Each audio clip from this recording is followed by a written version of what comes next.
Hello नमस्कार। तो देखिए इस वीडियो में मैं आपको बताने वाला हूं कि किसी द्विघात समीकरण का विविक्तर कैसे निकालते हैं और साथ ही साथ यह भी बताऊंगा कि विविक्तर निकालकर उससे मूलों की प्रकृति के बारे में कैसे जाना जाता है कि उस द्विघात समीकरण के मूलों की प्रकृति कैसी है।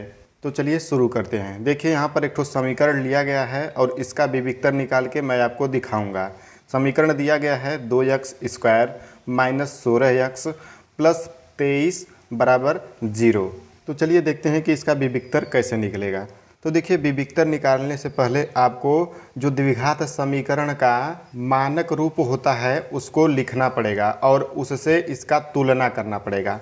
तो चलिए मानक जो समीकरण होता है उसको लिख लेते हैं। तो देखिए मानक समीकरण होता है ax² plus bx plus c बराबर 0। देखिए यह द्विघात समीकरण का मानक समीकरण है और इसी से इसका तुलना करेंगे। तो लिखेंगे यहाँ पर तुलना करने पर। अब देखिए यहाँ पर इस समीकरण से यह जो समीकरण है इसका तुलना करेंगे और a b c का मान निकालेंगे। तो देखिए जो x² का गुणांक होता है उसी को a कहते हैं। तो यहाँ पर x² का गुणांक 2 है तो a बराबर 2 हो जाएगा। तो यहाँ पर लिख देंगे a बराबर 2। अब जो x का गुणांक होता है उसको b कहते हैं। तो देखिए यहाँ पर x का गुणांक -16 है तो यहाँ पर b बराबर लिख देंगे -16। चिन्ह सहित लिखते हैं, प्लस रहेगा तो नहीं लिखेंगे, माइनस रहेगा तो उसको लिखना होता है। अब जिसमें x² और न ही x रहता है, केवल अचर रहता है, उसी को c कहते हैं। तो यहाँ पर देखिए जो 23 है यह c का वैल्यू है तो c बराबर लिख देंगे यहाँ पर 23। तो अब इसका निकलेगा विविक्तर। तो विविक्तर निकालने के लिए एक ठो फार्मूला होता है। तो चलिए सबसे पहले उस फार्मूले को लिख लेते हैं। तो देखिए फार्मूला लिख दिया गया है कि विविक्तर कैपिटल D बराबर b² माइनस 4ac। यही फार्मूला है। इसी पर इन तीनों वैल्यू को रख के विविक्तर निकाल लेंगे। तो चलिए सभी वैल्यू को रख रहे हैं। b² करना है तो मतलब कि b का वैल्यू -16 है तो यहाँ पर लिखेंगे -16 और इसका कर देना है स्क्वायर। इसके बाद माइनस है तो माइनस लिख देंगे, 4 है तो 4 लिख देंगे और इसके बाद मल्टीप्लाई a लिखना है तो a का वैल्यू 2 है तो यहाँ पर लिख देंगे 2।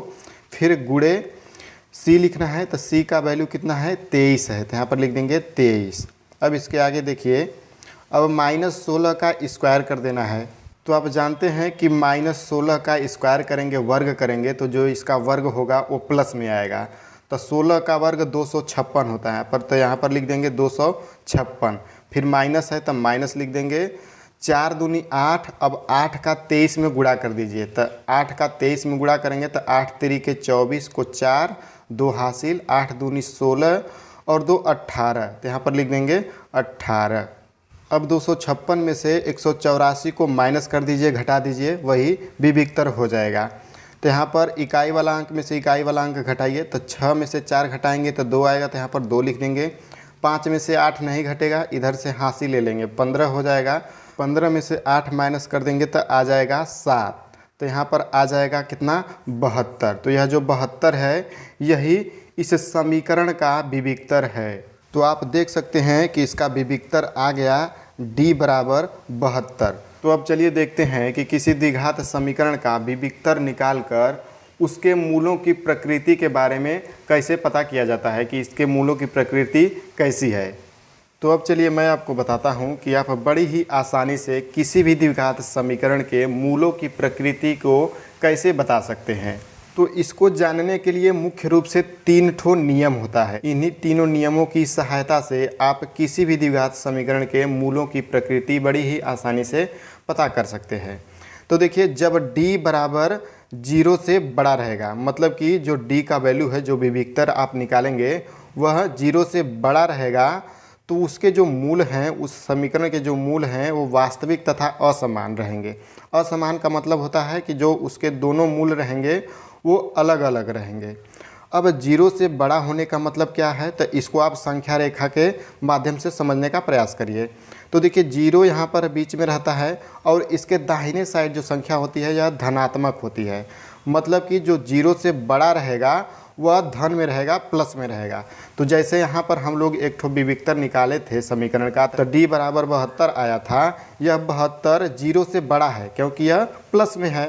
तो इस समीकरण के जो मूलों की प्रकृति है वह वास्तविक तथा असमान है, मतलब कि इस समीकरण के जो मूल होंगे वो अलग अलग होंगे। अब दूसरा नियम क्या कहता है? दूसरा नियम कहता है कि जब d बराबर 0 रहे, तो जब 0 आ जाएगा विविक्तर, तो उसका जो मूल है वह वास्तविक ही रहेगा लेकिन तो समान हो जाएगा। मतलब कि उस समीकरण के जो दोनों मूल हैं वो एक बराबर हो जाएंगे, मतलब एक ही मूल दोनों हो जाएंगे। मान लीजिए कि एक ठो मूल 5 आ गया तो दूसरा मूल भी 5 ही रहेगा। अब तीसरा नियम क्या कहता है? तो तीसरा नियम कहता है कि जब d 0 से छोटा रहे, मतलब कि जो विविक्तर आप निकाले हैं d से छोटा होने का मतलब कि माइनस में रहे, तो जो माइनस में होता है उसको 0 से छोटा माना जाता है। जैसे -1, -2, 3, 4 ये सब 0 से छोटे हैं। तो जब विविक्तर निकालेंगे माइनस में आ जाएगा तो उसके जो मूल हैं वो अवास्तविक तथा काल्पनिक माने जाएंगे, उसका मूल आप नहीं निकाल सकते हैं। तो यदि आपको विविक्तर के बारे में समझ में आ गया हो तो वीडियो को लाइक व चैनल को सब्सक्राइब कर दीजिए। धन्यवाद। जय हिंद।